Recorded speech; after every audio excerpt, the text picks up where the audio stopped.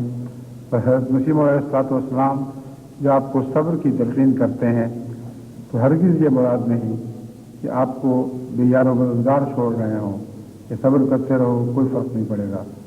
حقیقت میں یہ مضمون اس لیے سمجھایا جا رہا ہے تاکہ آپ کو دعاؤں کی توفیق ملے اور دعائیں بھی ویسی ہوں جیسا کہ حضرت مسیح موعود علیہ السلام نے فرمائی, عرض کی, خدا کے حضور عرض کی. فرماتے ہیں رب انی مغلوب مگر بغیر فنتصر کے. یہ معاملہ سمجھنے والا ہے. حضرت نوح نے یہ دعا کی تھی, رب انی مغلوب فانتصر, اے میرے خدا میں مغلوب ہو چکا ہوں, پس تو میری مدد فرما اور میرا بدلہ لے. انتصار میں بدلہ لینے کا مضمون پایا جاتا ہے. حضرت مسیح موعود علیہ السلام کو قوم کی ہلاکت اور تباہی میں اس قسم کی دلچسپی نہیں, کیونکہ حضرت مسیح موعود علیہ السلام جانتے ہیں کہ حضرت صلی اللہ علیہ وسلم کی قوم ہی میں سے وہ لوگ پیدا ہوں گے جو مسیح موعود علیہ السلام کے غلامی میں فخر محسوس کریں گے, اور مسیح موعود علیہ السلام کے تعلق سے وہ صحابہ سے ملائے جائیں گے. یہ یقین کامل اگر حضرت مسیح موعود علیہ السلام کے دل میں نہ ہوتا تو آپ کی دعا فنتصر تک جا پہنچتی. آپ فرماتے ہیں یاد رکھو میری دعا اتنی ہے, رب انی مغلوب, یا میرے رب میں مغلوب ہو چکا. فنتصر نہیں کہتا, یہ نہیں کہتا کہ تو اس قوم سے میرا بدلہ لے, اور میری روح دیکھ رہی ہے کہ خدا میرے لیے میری سنے گا اور میرے لیے ضرور کوئی ایسا رحمت اور امن کا نشان دکھائے گا جو میری سچائی پر گواہ ہو جائے.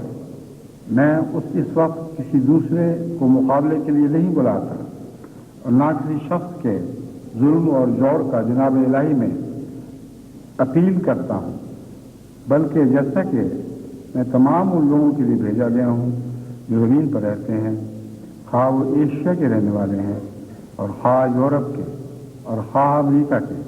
ایسے ہی میں عام اغراض کی بنا پر بغیر اس کے کہ کسی زید یا بکر کا بھی دل میں تصور ہو خدا تعالیٰ سے ایک آسمانی شہادت چاہتا ہوں جو انسانی ہاتھوں سے بالاتر ہو. یہ مباہلے کے علاوہ ایک مضمون ہے. مباہلے کی باتیں اس سال کے آغاز میں کر چکا ہوں, آپ کو تفصیل سے سمجھا چکا ہوں. حضرت مسیح موعود علیہ السلام بھی اس اشتہار سے پہلے, اس صدی کے اختتام سے پہلے مباہلے کا اعلان کر چکے تھے. اس میں ایک مقابلہ ہے, اس میں دعا ہے کہ اللہ تعالیٰ اگر یہ تیری قسمیں, تیری عزت جلال کی قسمیں کھا کر جھوٹ بولیں تو پھر تو ان سے ہمارا بدلہ اتار. لیکن یہ اس سے بالا مقام ہے. آپ فرماتے ہیں یہاں میں کسی زید بکر کسی دشمن کا کوئی تصور نہیں رکھتا. میں اپنے رب سے یہ عرض کر رہا ہوں کہ میں مغلوب ہو گیا ہوں، یعنی انہوں نے میری کوئی بات نہیں مانی، جو سچائی کا فیصلہ کرنے کی رائے تھی وہ سب یہ ترک کر بیٹھے، ایسے مقام پر آ گئے جہاں فیصلے زمین نہیں سے نہیں بلکہ آسمان پر کیے جاتے ہیں۔ تو سے میرے رب، میں تجھ سے ایک نشان چاہتا ہوں، کوئی ایسا نشان ظاہر فرما جس کے نتیجے میں میری صداقت روشن ہو جائے، اور وہ نشان امن کا نشان ہو۔ ایک بہت ہی عظیم دعا ہے جو اس صدی کے آخر پر آپ کو خاص طور پر اپنے پیش نظر رکھنی چاہیے۔ جہاں تک جاری مباحلے کا تعلق ہے، وہ اپنا کام ایک سال کے اندر ضرور دکھائے گا اور دکھا رہا ہے، اس کو میں کالعدم نہیں کر رہا۔ یاد رکھیں، مباحلے کی دعائیں اپنے طور پر جاری رہیں گی، مگر مباحلے کے بعد جیسا کہ ہمیں نظر آ رہا ہے ضدی لوگ پھر بھی ضد کریں گے، اور ان کی ضد توڑنے کے لیے آسمان سے ہمیں ایک امن کا نشان مانگنا ہے۔ اس کے لیے اس سارے صبر اور عفو اور درگزر کی ضرورت ہے، جس کا حوالہ مسیح علیہ السلام شروع میں دے چکے ہیں۔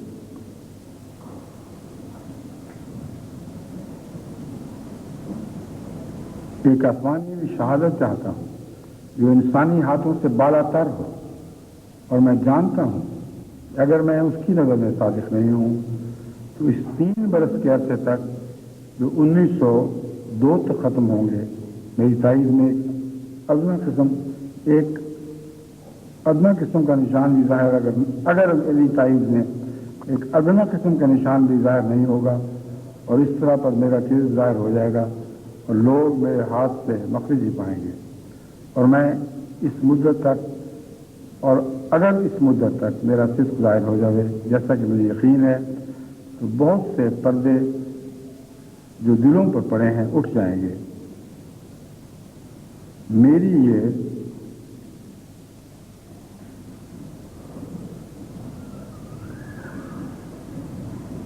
آگے لفظ کچھ مٹا ہوا ہے،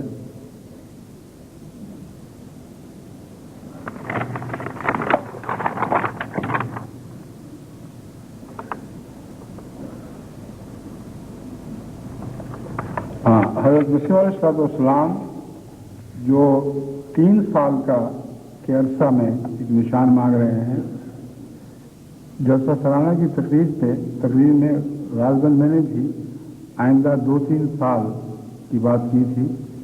مجھے یہ یاد پڑتا تھا کہ مسیح علیہ السلام نے کہیں 3 سال کی بات بھی کی ہے، مگر وہ 3 سال کی بات مباحلے کے طور پر نہیں بلکہ احمدیت کی تائید میں، اس کے حق میں عظمت کا نشان مانگنے کے لحاظ سے کی، اور اس تحریر سے یہ بات کھل گئی۔ حضرت مسیح علیہ السلام فرما رہے ہیں کہ میں جو امن اور صداقت کا نشان مانگ رہا ہوں، یہ عبادات میں سے ہے۔ یہ نشان ایک ایسی دعا سے تعلق رکھتا ہے جو سورہ فاتحہ کی جان ہے، اور یہ نشان ایسا ہے جو میری ساری جماعت کے ہر فرد میں ظاہر ہوگا، اور اس غرض کے لیے آپ نے 3 سال مانگے ہیں ایک امن کے نشان کے طور پر۔ اور آپ لوگ حیران ہوں گے کہ یہ کس قسم کا امن کا نشان ہے جو جماعت احمدیہ کے ہر فرد میں ظاہر ہونے والا ہے، اور اس کے لیے حضرت مسیح علیہ السلام نے 3 سال اس لیے مانگے ہیں کہ اس کے لیے بہت محنت اور مشقت کی ضرورت ہے، بہت دعاؤں کی ضرورت ہے، گریہ وزاری سے خدا تعالیٰ سے مدد مانگتے ہوئے پاک تبدیلیاں چاہنے کی ضرورت ہے، اور یہ دراصل وہ نشان ہے جس کی طرف مسیح علیہ السلام آپ کے ذہنوں اور دلوں کو منتقل فرما رہے ہیں۔ فرماتے ہیں یہ نشان عبادات میں سے ہے جو نمازوں میں ہمیشہ 5 وقت مانگی جاتی ہیں، کیونکہ ہم نماز میں یہ دعا کرتے ہیں کہ اہدنا الصراط المستقیم صراط الذین انعمت علیہم۔ اس سے یہی مطلب ہے کہ خدا سے ہم اپنی ترقی ایمان اور بڑے نوع کی بھلائی کے لیے 4 قسم کے نشان 4 کمال کے رنگ میں چاہتے ہیں۔ اب آپ یہ سمجھ رہے تھے کہ آسمان سے کوئی جلوہ ظاہر ہو عجیب طرح کا، اور آپ نیچے بیٹھے اس کا تماشا دیکھ رہے ہوں، یہ حضرت مسیح علیہ السلام کی عبارت کو نہ سمجھنے کے نتیجے میں ایسا خیال پیدا ہوتا ہے۔ حضور علیہ السلام جو نشان مانگ رہے ہیں وہ جماعت احمدیہ کے اندر ایک حیرت انگیز پاک تبدیلی کا نشان ہے، ایک ایسا نشان ہے جو ہمیشہ ہمیشہ کے لیے چمکتا رہے گا، ایک ایسا نشان ہے جو اپنی ذات میں بولنے والا نشان ہے۔ اگر مرد صادق پیدا ہو جائے تو اسے دیکھ کر کسی اور نشان کی ضرورت نہیں رہتی۔ بس حضرت مسیح موعود علیہ السلام جماعت احمدیہ کو اس دعا کی طرف متوجہ فرماتے ہیں، اہدنا الصراط المستقیم صراط الذین انعمت علیہم، کہ ہمیں سیدھے راستے کی طرف ہدایت فرما، سیدھا راستہ ان لوگوں کا جن پر تو نے انعام فرمایا۔ خدا سے ہم اپنی ترقی ایمان اور بنی نوع انسان کی بھلائی کے لیے 4 قسم کے نشان 4 کمال کے رنگ میں چاہتے ہیں: نبیوں کا کمال، صدیقوں کا کمال، شہیدوں کا کمال اور صلحاء کا کمال۔ تو نبی کا خاص کمال یہ ہے کہ خدا سے ایسا علم غیب پائے جو بطور نشان کے ہو۔ حضرت مسیح موعود علیہ السلام نے خدا سے بالعموم جو دعائیں کیں ان کے نتیجے میں نبی کا کمال تو آپ کو عطا ہو گیا، اور اس کمال کے پیچھے پیچھے ہمارا قافلہ چل رہا ہے۔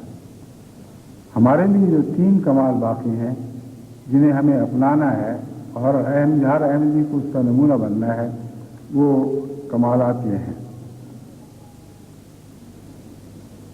صدیق کا کمال یہ ہے کہ صدق کے خزانے پر ایسے کامل طور پر قبضہ کرے، یعنی ایسے اکمل طور پر کتاب اللہ کی سچائیاں اس کو معلوم ہو جائیں کہ بوجہ خارق عادت ہونے کے نشان کی صورت پر ہوں، اور اس صدیق کے صدق پر گواہی دے۔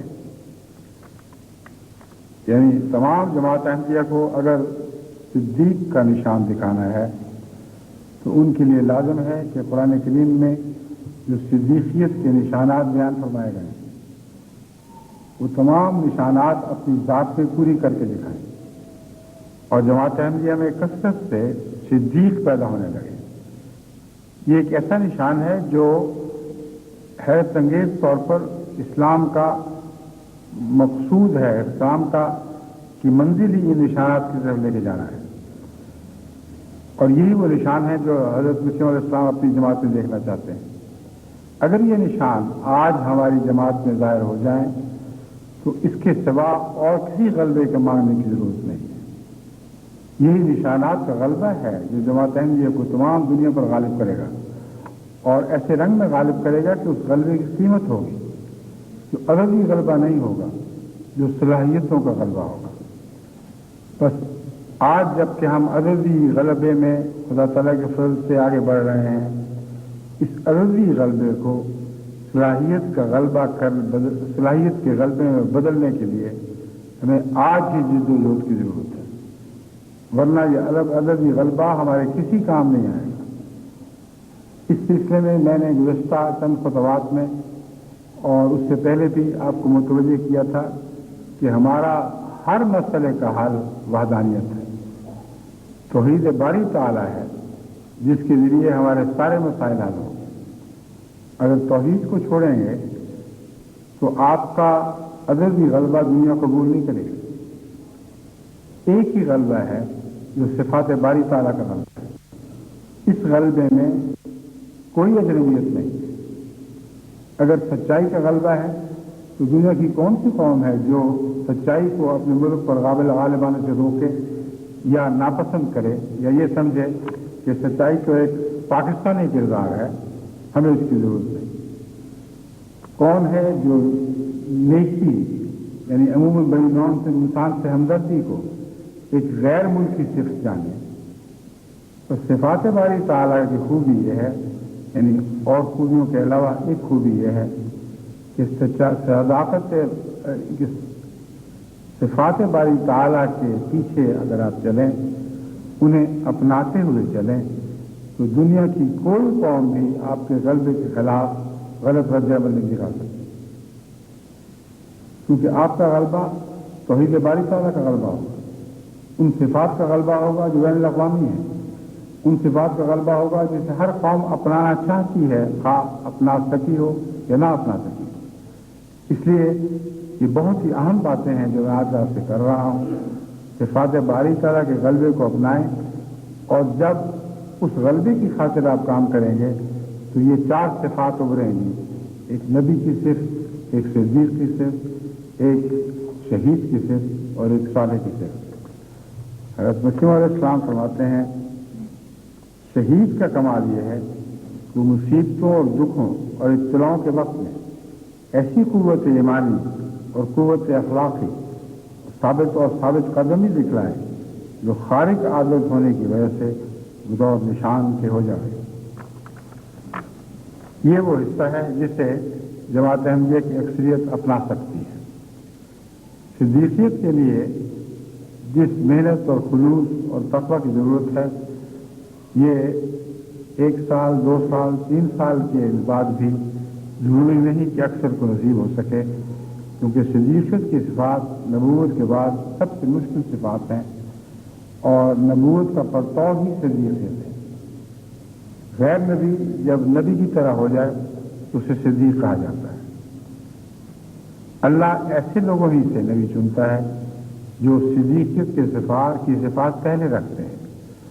بس میں یہ نہیں کہتا کہ آپ میں سے ہر آدمی صدیق بن سکتا ہے، مگر میں یہ ضرور کہتا ہوں کہ آپ میں سے ہر آدمی صدیق بننے کی کوشش ضرور کرے، اسے اپنا مطمع نظر بنائے اور اس مضمون پر غور کرے، اور ہماری جماعت کو ہر جگہ تربیت میں اس مضمون کو بالا رکھنا چاہیے، اور پیش نظر یہ رکھنا چاہیے کہ جو بھی ہم تبدیلیاں دنیا میں لائیں ان سب تبدیلیوں کے ساتھ ہی اندرونی تبدیلیوں کی طرف بھی متوجہ ہو جائیں، اور نئے آنے والوں کو صدیقیت کی دعوت دیں، نئے آنے والوں کو شہادت کی دعوت دیں۔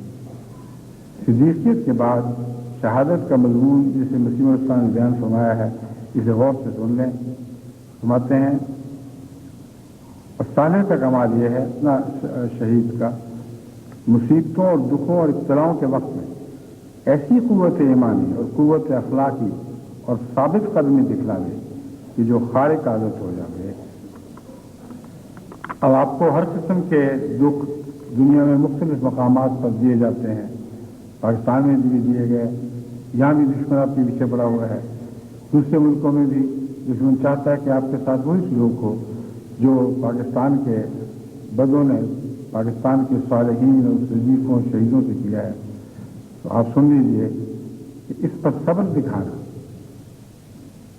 ایک عام صبر نہیں ہے۔ مسیح علیہ السلام فرما رہے ہیں خارق عادت ہو، جس کا مطلب یہ ہے کہ عام عادات سے ہٹ کر ہو، ایسا صبر جو رفتہ رفتہ ہر انسان کو نصیب ہو جاتا ہے، وہ خارق عادت نہیں ہوتا۔ جب کسی کا پیارا مرتا ہے وہ صبر ہے جو خارق عادت کا صبر ہے۔ مرنے کے بعد چند سال کے بعد اسے صبر آنا ہی آنا ہے۔ انسان کے بس میں ہی نہیں ہے کہ ہر غم کو سینے سے ہمیشہ کے لیے لپٹائے رکھے۔ پھر آخر انہی گھروں میں جہاں رونا اور پیٹنا ہو، انہی گھروں میں ہنسیاں شروع ہو جاتی ہیں، انہی گھروں سے قہقوں کی آوازیں آتی ہیں، ان کی زندگیاں بدلنے لگتی ہیں، اور ہر غم وقت کے لحاظ سے ماضی میں رہ جاتا ہے۔ ہر غم ایسا ہے جسے دفنایا جانا ہے، اور دفنائے جانے والا کا غم بھی قانون قدرت کے نتیجے میں بالآخر ضرور دفنایا جاتا ہے، مگر ایسے صبر کو صبر نہیں کہا جاتا۔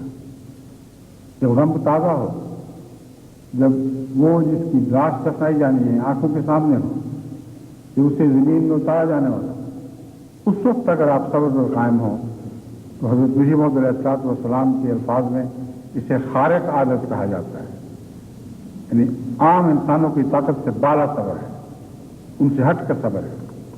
فرمایا تم مصیبتوں اور مصائب اور ابتلاؤں میں خارق عادت صبر دکھاؤ، اور یہ صبر ایسا ہے جو آسمان کے کنگرے ہلا دیا کرتا ہے، یہ صبر ایسا ہے جو سچی اور گہری دعاؤں کی توفیق بخشتا ہے، یہ صبر ایسا ہے جو دنیا میں انقلاب برپا کرنے کی صلاحیت رکھتا ہے، اور دنیا میں سب سے زیادہ انقلاب